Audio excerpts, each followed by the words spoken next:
한 주간 가장 주목받은 과학 소식을 하나로 모아보는 사이언스 핫파이브 시간입니다. 이번 주에는 어떤 이야기가 시청자들의 이목을 끌었을지 이동훈 기자와 함께 알아보겠습니다. 어서 오십시오. 안녕하세요. 네, 먼저 5위 소식부터 전해주시죠. 네, 코로나19 사태가 장기화하면서 이 사회 곳곳에서 정말 많은 변화가 일어났습니다. 하지만 우리의 인식은 그만큼 빨리 바뀌지는 않은 것 같습니다. 예. 이 가장 큰 부분이 이 완치된 환자를 둘러싼 좀 따가운 시선과 편견인데요. 코로나19에 대한 어떤 감염에 대한 막연한 두려움이 이들에 대한 거부감으로 이어지는 현상입니다. 예. 일부에서는 이 완치 판정을 받았지만 회사가 사과문을 요구하는 등의 부당한 대우를 하면서 퇴사를 하는 그런 사례도 있었고요. 예. 또 감염자라는 꼬리표 때문에 완치 후에 우울증과 불면증에 시달리는 사람들도 있었습니다. 또 이 재택근무에 대한 인식도 마찬가지인데 코로나19 이후에 여러 분야에서 재택근무가 확대가 되고 있지만 집에서 일하니 편해 보인다 또는 놀면서 일한다 이런 부정적인 시선이 여전한 상황입니다. 또 이 직접 얼굴을 보지 않으니까 상사로부터 시도 때도 없이 메시지를 받으면서 오히려 더 감시당한다고 느낀다 이런 경우도 많다고 하는데요. 예. 코로나19와 그에 따른 변화가 사실상 무서운 속도로 우리 일상에 침투를 하고 있지만 우리 인식이 그만큼 변화를 따라가지 못한다는 그런 반증이 아닐까 합니다. 예. 방역 수칙을 잘 지켰는데도 코로나에 걸리는 분들도 많잖아요. 네. 이런 분들이 가장 큰 피해자일 텐데 역지사지의 자세가 필요하겠습니다. 자, 세계 각국에서 백신 접종이 이루어지면서 이제 그 변이 바이러스가 등장하는데, 자, 또다시 그 백신을 맞고 있지만 변이 바이러스가 등장하면서 또 다른 걱정이 생기고 있죠. 네, 그렇습니다. 국내에서도 이 변이 바이러스에 감염된 환자가 늘고 있고요. 또 영국과 남아공뿐만 아니라 미국에서도 자체적으로 이 새로운 변이가 등장했다 이런 소식도 있었는데요. 이런 이 변이에 모두 대응할 수 있는 코로나19 범용 백신이 개발될 거란 그런 전망이 나왔습니다. 예. 현재 개발된 코로나19 백신은 바이러스의 돌기 단백질을 겨냥을 해서 항체가 만들어지도록 하는데 이 돌기 단백질에서 변이가 잘 일어나기 때문에 일부 이 백신의 효과가 떨어지는 겁니다. 그래서 영국의 연구팀이 돌기 단백질이 아니라 이 바이러스 중심부의 단백질을 공격하는 새로운 백신을 개발하기로 했는데요. 이 중심부는 훨씬 더 변이가 적게 일어나기 때문에 더 안정적으로 백신 효과를 얻을 수 있다는 겁니다. 예. 이렇게 되면 이제 원래는 새로운 변이가 나타날 때마다 백신을 개량해야 되지만 그럴 필요 없이 여러 종류의 변이를 모두 막아내는 이런 범용 백신이 만들어지는 건데 연구팀은 빠르면 1년 안에 이 백신이 완성될 것이다 이렇게 내다봤습니다. 예. 말씀해주신 범용 백신까지 상용화가 되면 정말로 일상으로 돌아가는 날이 조금 앞당겨질 것 같습니다. 네. 자, 최근에는 백신 접종을 시작한 나라들이 백신 여권 도입을 검토하고 있다 이런 네. 소식이 주목을 받았죠. 네, 그렇습니다. 아무래도 코로나19로 해외여행이 사실상 불가능하다 보니까 이 백신 여권이 도입이 되면 혹시 또 자유롭게 여행이 가능해지는 게 아닐까 이런 생각들 많이 하셨을 텐데 예. 현재 몇몇 나라에서는 이런 백신 여권 방식을 긍정적으로 검토를 하고 있습니다.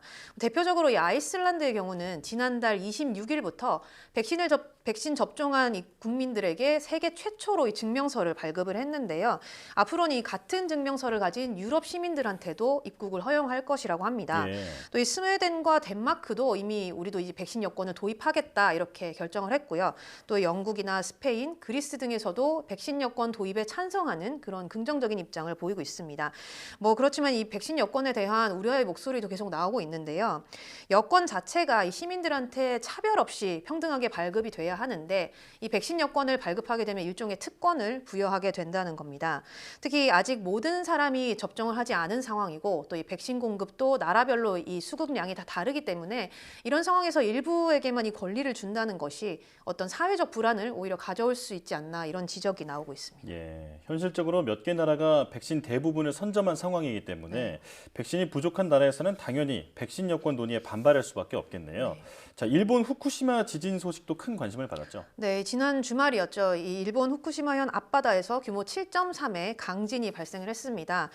이후 규모 5 이상의 여진이 계속 이어지면서 일본 국민들을 공포에 떨게 했는데 예. 특히 한 달 정도 뒤면 동일본 대지진이 일어난 지 10주년이 되는데요. 이번 지진은 그때의 악몽을 떠올리기에 충분했던 것 같습니다. 다행이라면 이번 지진 발생 때는 이 쓰나미가 같이 발생을 하지 않아서 지진 강도에 비해서는 상당히 상대적으로 피해가 적었는데요.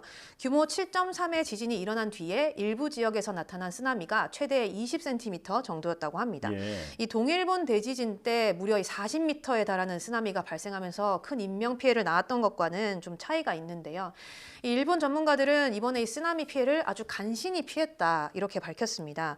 진원이 조금만 더 얕은 곳이었고 또 규모가 컸다면 더 큰 쓰나미가 발생했을 것이다 이렇게 진단했는데요.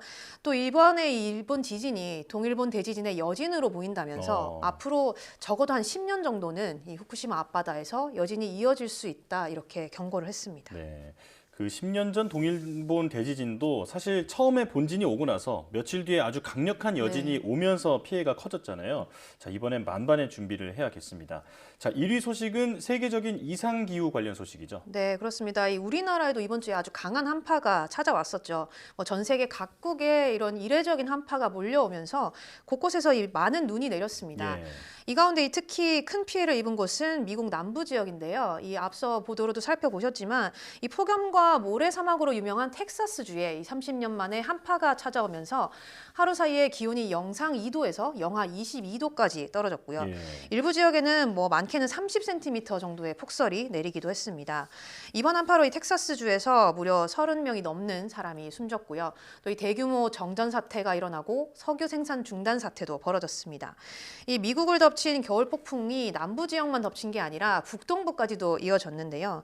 이 미국 본토의 4분의 3 정도가 눈으로 덮이면서 예. 이게 2003년 이후에 가장 넓은 지역에 눈이 내린 것이다 이렇게 기록이 됐습니다. 일부 학자들은 이번 한파로 인해서 미국에 입는 피해가 우리 돈으로는 한 1조 1천억여 원에 달할 것이다 이렇게 내다보고 있습니다. 네, 하루에 영상 2도에서 영하 22도로 네. 정말 엄청난데요. 이제는 기후 위기가 익숙해질 정도로 아주 빈번하게 발생하고 있는 것 같습니다. 지구촌이 발빠르게 대응해야겠습니다. 지금까지 이동훈 기자와 함께했습니다. 오늘 말씀 잘 들었습니다.